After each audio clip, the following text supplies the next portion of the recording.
नमस्कार, मैं एडवोकेट प्रशांत त्यागी, 30 हजारी कोर्ट, दिल्ली। आज समझते हैं जनरल डायरी और केस डायरी के बीच के डिफरेंसेस को कि जनरल डायरी और केस डायरी क्या होते हैं और किस तरीके से काम करते हैं। तो चलिए सबसे पहले हम समझते हैं जनरल डायरी के पर्पस को। तो जनरल डायरी का जो पर्पस होता है वो डेली एक्टिविटीज़ या इंसिडेंट्स या डेली एडमिनिस्ट्रेटिव वर्क जो होता है किसी भी पुलिस स्टेशन का, उनको मेंशन करना होता है। जैसे कि पुलिस ऑफिशियल्स की अटेंडेंस या पुलिस ऑफिशियल्स जो फायरआर्म्स यूज़ करते हैं, हथियार यूज़ करते हैं, उनकी एंट्रीज़, या पुलिस स्टेशन में डेली बेसिस पर कौन विजिट कर रहा है, या पुलिस स्टेशन में जो कंप्लेंट्स आती हैं उनके रिकॉर्ड को, या जो अदर एडमिनिस्ट्रेटिव वर्क या डेली वर्क जो होता है पुलिस स्टेशन का, उस तरीके के कामों को जनरल डायरी में मेंशन किया जाता है। अब हम केस डायरी के पर्पस को समझते हैं। तो केस डायरी का जो पर्पस होता है वो एफआईआर से जुड़ी हुई जो भी इन्वेस्टिगेशन या किसी विटनेस का स्टेटमेंट या कोई एविडेंस कलेक्ट करने के लिए पुलिस ऑफिशियल जब कभी कहीं विजिट करते हैं, जो भी चीज़ें एफआईआर से जुड़ी हुई हैं, चाहे वो कलेक्शन ऑफ एविडेंस हो, इन्वेस्टिगेशन हो, स्टेटमेंट्स हो, या कोई और चीज़ जो एफआईआर से जुड़ी हुई है, तो इस तरीके की जो भी रिपोर्ट या जो भी वर्क होता है वो सब केस डायरी में मेंशन होता है।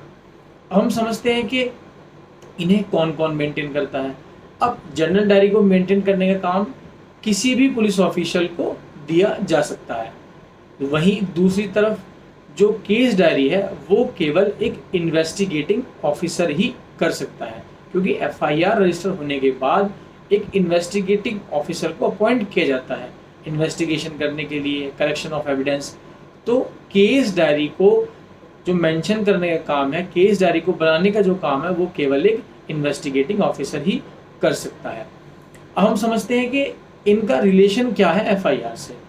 अब जो जनरल डायरी है वो एक एडमिनिस्ट्रेटिव डॉक्यूमेंट है, वो एक प्राइमरीली एडमिनिस्ट्रेटिव डॉक्यूमेंट होता है, तो उसका जो रिलेशन एफआईआर से वो डायरेक्ट नहीं होता है। कुछ एक्सेप्शनल केसेस में जहां कोर्ट या मजिस्ट्रेट ऑर्डर करते हैं, तब उस जनरल डायरी को एज अ एफआईआर यूज़ किया जा सकता है। अब हम समझते हैं कि केस डायरी जो है उसका रिलेशन क्या होता है। तो केस डायरी जो होती है वो डायरेक्टली रिलेटेड होती है एफआईआर से, क्योंकि एफआईआर रजिस्टर होने के बाद ही केस डायरी मेंटेन की जाती है। हम समझते हैं कि इनकी एविडेंशियरी वैल्यू क्या होती है। तो जनरल डायरी की जो एविडेंशियरी वैल्यू होती है वो बहुत लिमिटेड होती है, क्योंकि ये एक एडमिनिस्ट्रेटिव रिकॉर्ड है। वहीं दूसरी तरफ जो भी केस डायरी है उसे डायरेक्टली कोर्ट में एडमिसिबल नहीं किया जाता है। केवल जो रिकॉर्डिंग ऑफ एविडेंस होता है या ट्रायल को चलाने के लिए हेल्प के तौर पर उस केस डायरी को यूज़ किया जाता है। अब इनकी एक्सेस कौन कौन कर सकता है।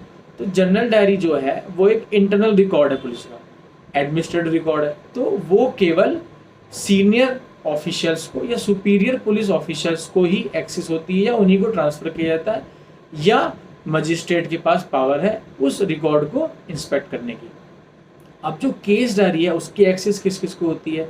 तो जो केस डायरी होती है वो ट्रायल के दौरान एक हेल्प के तौर पर यूज़ की जाती है, तो उसकी एक्सेस जो है वो मजिस्ट्रेट या कोर्ट की परमिशन से कंप्लेनेंट शिकायत करता है, या विक्टिम को कुछ केसेस में, कुछ एक्सेप्शनल केसेस में जहां कोर्ट समझती है कि उसको दे देनी चाहिए, वहां दी जा सकती है।